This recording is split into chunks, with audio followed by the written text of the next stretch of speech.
Next up, well-being is not enough. How to take care of people who have a mental crisis and systemic solutions for that. I'm joined by Małgorzata Wypych from Diversity Hub's Mental Health Center. Hello, Małgorzata. Hello, greetings to everyone. Małgorzata, you're a psychologist, a PhD, a specialist in psychological intervention and critical stress management with 12 years of academic experience, 9 years as psychological support officer in an emergency. So this discussion, or the many discussions we're having today, is very much a practical affair from your perspective, isn't it?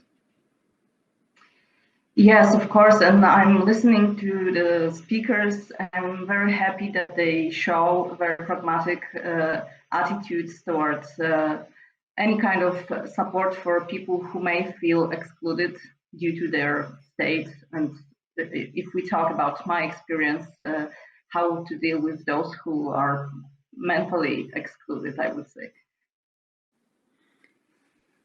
Małgorzata, given your perspective, what would you say are or maybe I should start with something else, because we have tentatively touched on this issue, but we haven't really articulated it strongly enough. Can you really talk about a sound D&I policy in a company without first having a proper mental health policy or solution? I think yes, because some of subjects are more obvious for people. Yeah, they can recognize differences between each other that are based on sex or skin color.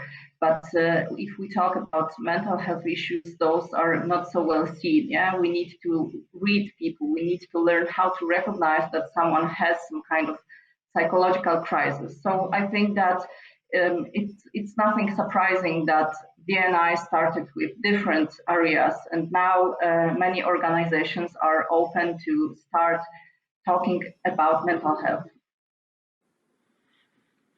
And what would be the most difficult situations that lead to a mental health crisis in an organization, in your experience? Yeah, I think that we need to divide all those problems into those ones that are connected with health, and there might be crises due to depression, work burnout, psychosis, anxiety disorders, or post-traumatic stress disorder, and those may lead to long-term psychological complications.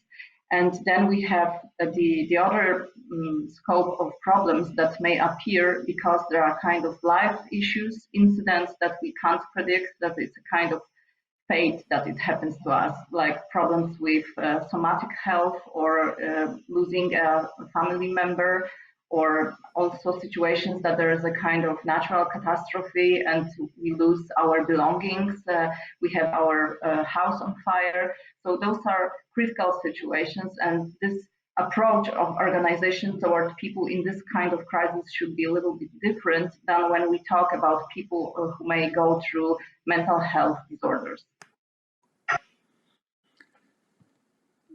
A natural question that stems from what you've just said is, should organizations feel responsible or partly responsible for dealing with an emerging crisis? I think they should, because what we noticed that all those strategies who should lead to building well-being among employees are kind of an offer that is for those who don't have mental health issues. And if we look at the well-being strategies, it's about space, the design, the light, the temperature, also about yoga classes or mindfulness classes. And I think that organizations already know that it has its value to give this kind of benefits to employees. But on the other hand, those people who might go through mental health crisis, or most common problem now going through depression, they are excluded from those actions, because one of the symptoms, whether you have depression or you have mental health crisis due to some kind of incident in your life, is withdrawal from social life. And those people may feel a huge pressure if they don't participate in all those well-being offer.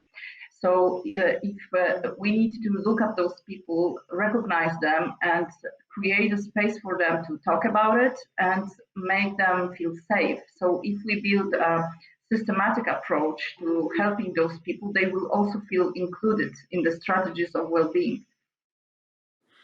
And how can you build a strategic, systematic approach? I understand you have a 5-step process for that. Yes, but what I would say at the beginning, that if we start to talk about mental health, it's a big taboo.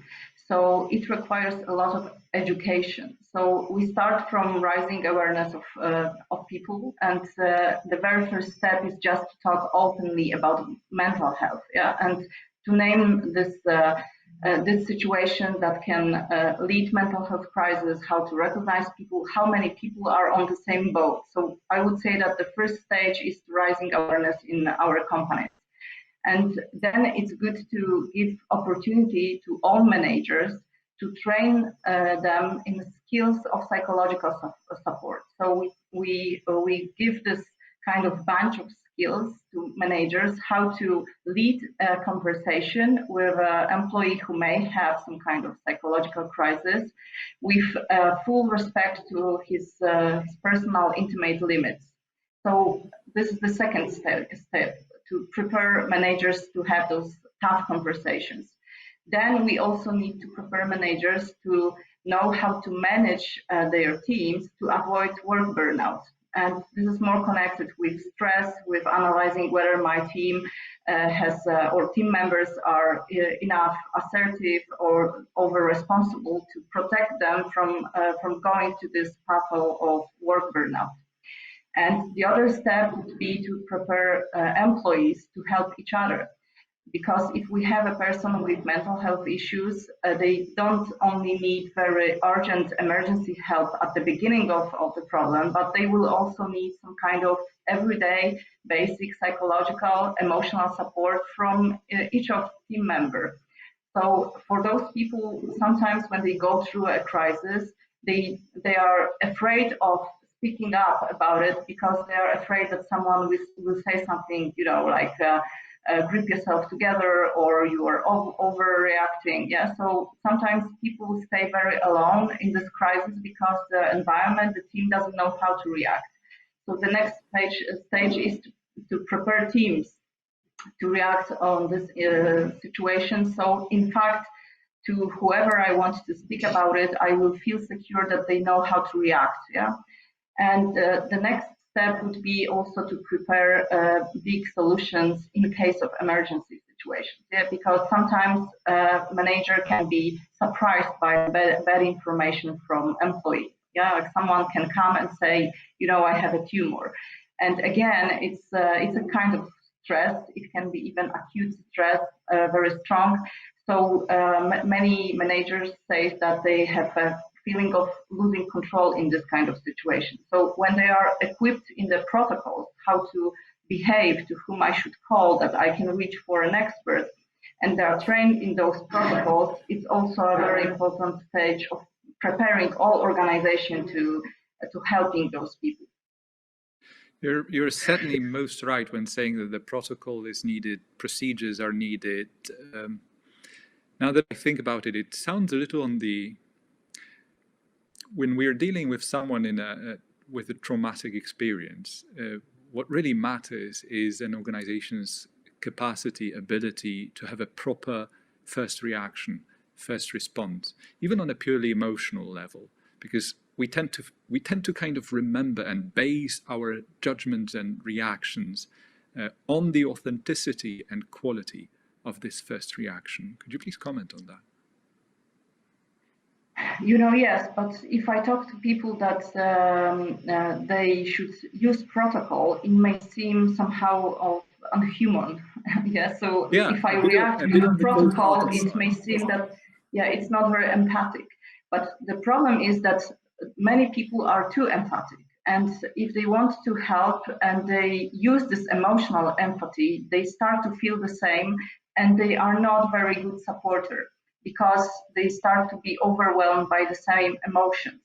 So it's good to use more cognitive empathy and to know what should I say, how should I behave, how do I use my hands and arms, should I touch somebody when he's crying. So in fact, if I don't want to, make people afraid of helping other people, saying them you need to be authentic and empathic, because they would be afraid that they will be flushed by those emotions. So when I say, you should say, I will not leave you with this. You will not be alone going through this problem. This may seem like a protocol, but if people, remember those words by heart and they use it, they also hear their own voice. Okay, I'm saying a good sentence. I'm well prepared to react. I'm getting control over the situation. So sometimes, of course, authenticity is required, because if you say, "Oh my God, that's tragedy," it's also a good authentic response. But then you need to know what's the next step. Yeah, what question I should ask. So it's similar in a way to our automatic reactions to, say, if you take another example of a young aspiring doctor who wants to be professional about the job, but clearly, especially at the beginning, seeing all the suffering must be really tough on you on a very deep personal level. And somehow you have to reconcile those two realities to stay professional and focused and not allow too much emotion to interfere with your skills, really, and your knowledge. Likewise, yes, when we watch television and we are just too tired with the blood and conflict and wars, this could really take us to a very sad and pessimistic place when we give it too much deep attention. Yes, but we need to see the difference between not frozen yourself from emotions. It's a kind of dissociation, exactly, that I will not feel anything more in relations with my patients. And the better or more healthy strategy is to have awareness that I may feel something and just control this emotion, but first by acknowledging that they exist. And I also, as a professional, have a right to feel those emotions. But what you've mentioned, in fact, it's always good to acknowledge that you may feel something at the end of the day. Yes, but for specialists and for people who are supporters, it's important to remember that we are overwhelmed by feelings as a supporter if we identify with someone. Yeah, so if I think, oh my God, he's so similar to my husband, or she's so similar to my daughter, what if to my family something happened like this? Yeah, then we start to imagine, and it can lead to very strong emotions. So we suggest people not to have this what if something like this happened to me. Yeah, it's better to avoid those kind of thoughts if you want to be a good supporter. Małgorzata, I have a tough one, and usually one leaves the tough questions towards the end. The Mental Health Center project is intervention-centric, if I may call it this way. So essentially, you probably support companies and institutions possibly in developing an overall holistic policy, procedure, protocol, as you call it. But at the same time, much of your work would be interventionist. So my question is, can you help us understand if we're talking about any trends in mental health and corporate life, if I may call it this way? Here in Krakow especially, we have lots and lots of big multinational companies, a lot of exposure to specific case studies and trends. Is there any trend? Are we talking about an increase in mental health issues in companies as a result of lockdowns, restrictions, isolations, too much home office, being unable to reconcile the challenges of what we call the new normal? Is there a trend, or do you anticipate there will be a stronger trend in near future? Because all of us can read about it in newspapers. There are dozens of stories implying that mental health issues are on the rise. We had already 4 years of experience, and in fact our main offer is to build organizational resilience. So we prepare people to, before they face something, stressful or critical. But yes, we also do a lot of interventions. Most of them are connected with death.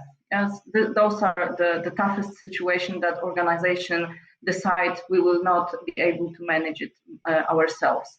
But on the other hand, since the pandemic started, there are more and more clients who ask to just raise awareness, to show employees how to cope with skills, with stress, what are the best techniques to adapt to this pandemic situation. So we see the new trends, and in fact, organizations put a lot of attention also how to prepare managers to recognize this chronic stress among employees, because not everyone is traumatized by this situation. Yeah, but most people are constantly tired. They are angry on family members, and it influences productivity, and they also withdraw from social contacts from teams. So we also train managers how they should spot this kind of behaviors and what they can do specifically in this pandemic situation. So the trend is that there's more space on both sides, on managers' side and on employees' side, to talk more openly about mental health issues. Małgorzata, early on, I talked to Barbara about early signs of resistance. Likewise, what early signs of mental health issues should managers be aware of? The problem is that if someone is only stressed, the stress is in our body and in our thoughts. Yeah, we have problems with sleeping, we have stomach aches, we have headaches. So if I talk about it, you can't recognize from the outside that someone has this kind of stress issues. But when it comes to prolonged chronic stress or psychological crisis, people start to have problems with sleeping. And this is a general symptom for many kinds of mental health issues. And if they have this overthinking before they go to bed, they rise the level of adrenaline, the sleep is very weak, so they are tired. If they are tired, the productivity drops, there are more and more mistakes in their work, the team starts to complain. Sometimes clients start to complain that someone has, kind of acting out behavior, and they have swings in emotions, so they may get more irritated or they start to cry in front of the team. This is a kind of red flag. But in fact, what's also very important factor is that people withdraw from social life. So if someone is not using camera, I would, being a manager, I would ask, why don't we see each other time to time? Why are you avoiding showing yourself? If someone is having a slower pace of voice, and we feel that someone is not breathing, breathing enough air in their lungs because they are powerless, yeah, those are vocal tips that we may recognize that something is going on with this employee. And in fact, when I train managers, they have good intuition that they spot those symptoms, but they don't know that behind it can be a bigger problem. So they have dilemmas, they avoid talking about it. And I said, okay, you have dilemma, you go home, you think about this employee, whether you should react or not. You are making a stress to yourself. Just go and ask. Yeah. So if we have even a simple symptom of some kind of change in behavioral patterns, we should go and ask, just to diminish our dilemmas. Yeah. But maybe we are right, and maybe we just spotted something, and it will rise the probability that someone will bounce back faster if we give him proper support. Thank you very much, Małgorzata. It's been an absolute pleasure to talk to you, despite the challenging topic we're addressing in this conversation.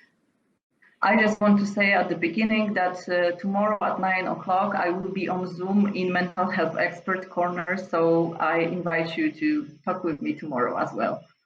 And have a nice day. Thank you for being here. Yes, feel free to join Małgorzata. Małgorzata, once again, thank you. Thank you.